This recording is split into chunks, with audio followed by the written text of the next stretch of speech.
ಹೀಗೆ ಗ್ಯಾರಂಟಿಯ ಹೊರೆ, ನೇಮಕಾತಿ ಮಾಡಲೇಬೇಕಾದಂತ ಅನಿವಾರ್ಯತೆ ಇದೆಲ್ಲದರ ನಡುವೆ ಕುರ್ಚಿ ಕಾದಾಟ ಕೂಡ ಕಾಂಗ್ರೆಸ್ಗೆ ಬಿಸಿ ತುಪ್ಪವಾಗಿದೆ.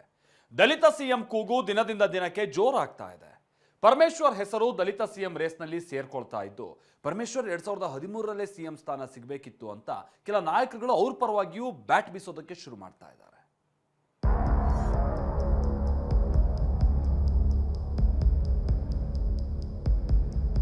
ಕಾಂಗ್ರೆಸ್ ಕೋಟೆಯಲ್ಲಿ ಜೋರಾಯಿತು ದಲಿತ ಸಿಎಂ ಕೂಗು. ಸಿಎಂ ಬದಲಿಸಿದ್ರೆ ದಲಿತರನ್ನ ಸಿಎಂ ಮಾಡಿ ಎಂದ ಶಾಸಕ.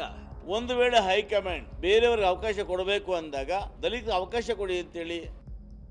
ಮುಂದೆ ದಲಿತರು ಯಾರಾದ್ರೂ ಸಿಎಂ ಆದ್ರೆ ಅದು ಕಾಂಗ್ರೆಸ್ನಿಂದ ಮಾತ್ರ ಸಾಧ್ಯ ಇದೆ. ಸಿದ್ದರಾಮಯ್ಯ ಮಾಡಿದ ಇದೇ ಟ್ವೀಟ್ ಈಗ ದಲಿತ ಸಿಎಂ ಕೂಗು ಮತ್ತಷ್ಟು ಮಾರ್ದನಿಸುವಂತೆ ಮಾಡಿದೆ. ಈ ಕೂಗಿಗೆ ಧ್ವನಿಗೂಡಿಸಿರುವ ಬಂಗಾರಪೇಟೆ ಶಾಸಕ ನಾರಾಯಣಸ್ವಾಮಿ ದಲಿತ ಸಿಎಂ ಆಗ್ಬೇಕು ಅಂತ ಬೇಡಿಕೆ ಇಟ್ಟಿದ್ದಾರೆ. ಸಿದ್ದರಾಮಯ್ಯನವರೇ ಮುಂದುವರಿದ್ರೆ ನಮ್ಮದೇನು ಅಭ್ಯಂತರ ಇಲ್ಲ, ಸಿಎಂ ಬದಲಾಯಿಸೋದೇ ಆದ್ರೆ ದಲಿತರನ್ನ ಸಿಎಂ ಮಾಡಿ ಅಂತ ಆಗ್ರಹಿಸಿದ್ದಾರೆ. ಇದೇ ವೇಳೆ ಪರಮೇಶ್ವರ್ ಅವರನ್ನ ಹಾಡಿ ಹೊಗಳಿ ಹೆಸರು ತೇಲಿಬಿಟ್ಟಿದ್ದಾರೆ. ಸಿದ್ದರಾಮಣ್ಣವರು ಮುಂದುವರೆದ್ರೆ ನಮ್ದು ಏನೂ ಅಭ್ಯಂತರ ಇಲ್ಲ. ಸಿದ್ದರಾಮಣ್ಣವರು 5 ವರ್ಷದ ಕಾಲ ಮುಂದುವರೆದ್ರೆ ನಮ್ದು ಯಾವುದೇ ಅಭ್ಯಂತರ ಇಲ್ಲ. ಒಂದು ವೇಳೆ ಹೈಕಮಾಂಡ್ ಬೇರೆಯವರಿಗೆ ಅವಕಾಶ ಕೊಡಬೇಕು ಅಂದಾಗ ನಾವು ಕೂಡ ಇಷ್ಟು ವರ್ಷದ ಕಾಲ ದಲಿತರು ತ್ಯಾಗ ಮಾಡಿದ್ದೇವೆ, ಈ ಪಕ್ಷ ದುಡಿದಿದ್ದೇವೆ, ಅದಕ್ಕೋಸ್ಕರ ದಲಿತ ಅವಕಾಶ ಕೊಡಿ ಅಂತೇಳಿ ನಾವು ಕೂಡ ನಮ್ಮ ವಾದವನ್ನ ಮಂಡಿಸ್ತೇವೆ. ಪಕ್ಷ ನೆಲಕಚ್ಚುವ ಸಂದರ್ಭದಲ್ಲಿ 8 ವರ್ಷಗಳ ಕಾಲ ಈ ರಾಜ್ಯದ ಕಾಂಗ್ರೆಸ್ ಪಕ್ಷದ ಅಧ್ಯಕ್ಷರಾಗಿ ಒಳ್ಳೆ ಕೆಲಸವನ್ನು ಮಾಡಿ 13ರಲ್ಲಿ ಮೆಜಾರಿಟಿ ತರಲಿಕ್ಕೆ ನಮ್ಮ ಪರಮೇಶ್ವರ್ ಅವರು ಬಹಳ ಕಷ್ಟವನ್ನು ಪಟ್ಟಿದ್ದಾರೆ. ಅವರು ಕೂಡ ಇವತ್ತು ಮುಖ್ಯಮಂತ್ರಿ ಸ್ಥಾನಕ್ಕೆ ಒಳ್ಳೆ ಆಕಾಂಕ್ಷಿ ಇದ್ದಾರೆ. ಈಗ ಡಾಕ್ಟರ್ ಪರಮೇಶ್ವರ್ ಅವರು ಸುದೀರ್ಘ ಕಾಲ ಪ್ರದೇಶ ಕಾಂಗ್ರೆಸ್ ಕಮಿಟಿ ಅಧ್ಯಕ್ಷರಾಗಿದ್ದಾರೆ. 2013ರಲ್ಲಿ ಸರ್ಕಾರವನ್ನು ಅಧಿಕಾರಕ್ಕೆ ತಂದವರು. ಯಾವುದೇ ಗ್ಯಾರಂಟಿಗಳು, ಯಾವುದೇ ಸುಳ್ಳು ಆಶ್ವಾಸನೆಗಳೆಲ್ಲ ಕೊಟ್ಟು ಬರಲಿಲ್ಲ. ಅದು ಪರಮೇಶ್ವರ್ ಅವ್ರ ವಿಚಾರ. ಅದು ಹೈಕಮಾಂಡ್ ತೀರ್ಮಾನ ಮಾಡ್ತಕ್ಕಂಥದ್ದು, ಶಾಸಕರು ತೀರ್ಮಾನ ಮಾಡ್ತಕ್ಕಂಥದ್ದು.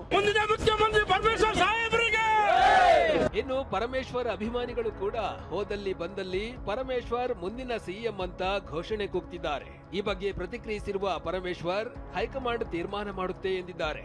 ಆದ್ರೆ ಕಾಂಗ್ರೆಸ್ನ ಈ ಬೆಳವಣಿಗೆ ಬಗ್ಗೆ ಕುಟುಕಿರುವ ಈಶ್ವರಪ್ಪ ಹೈಕಮಾಂಡ್ ಸತ್ತೋಗಿದೆ ಎಂದಿದ್ದಾರೆ. ಕುರ್ಚಿಗಾಗಿ ದಿನಕ್ಕೊಂದು ಹೆಸರನ್ನ ಬಿಡುತ್ತಿದ್ದಾರೆ ಅಂತ ಎಚ್ ಡಿ ಕುಮಾರಸ್ವಾಮಿ ಹೇಳಿದ್ದಾರೆ.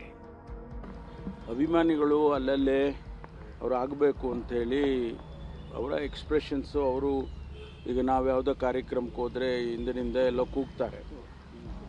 ಆದರೆ ಇದಕ್ಕೆಲ್ಲ ಉತ್ತರ ಏನಪ್ಪ ಅಂತ ಹೇಳಿದರೆ ನಮ್ಮ ಹೈಕಮಾಂಡ್ನವರು ಇಡೀ ರಾಜ್ಯದಲ್ಲಿ ಒಂದು ಕಾಂಗ್ರೆಸ್ಸು ಅಂತ ಸರ್ಕಾರ ಸತ್ತೇ ಹೋಗಿರಬೇಕಾದ್ರೆ ಕೇಂದ್ರದಲ್ಲಿ ಹೈಕಮಾಂಡು ಸತ್ತೋಗಿದೆ, ಕೇಂದ್ರ ಕಾಂಗ್ರೆಸ್ ಪಕ್ಷವೂ ಸತ್ತೋಗಿದೆ.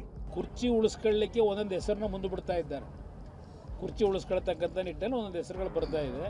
ಬಹುಶಃ ಅದು ಯಾವುದು ಕಾರ್ಯರೂಪಕ್ಕೆ ಬರ್ತಕ್ಕಂಥದ್ದಲ್ಲ, ಒಂದು ಡ್ರಾಮಾ ನೋಡಿ ಅಂತೇಳಿ ಪರದೆ ಮೇಲೆ ಡ್ರಾಮಾ ಮಾಡಿದಾಗ ಕೂತಿದ್ದಾರೆ.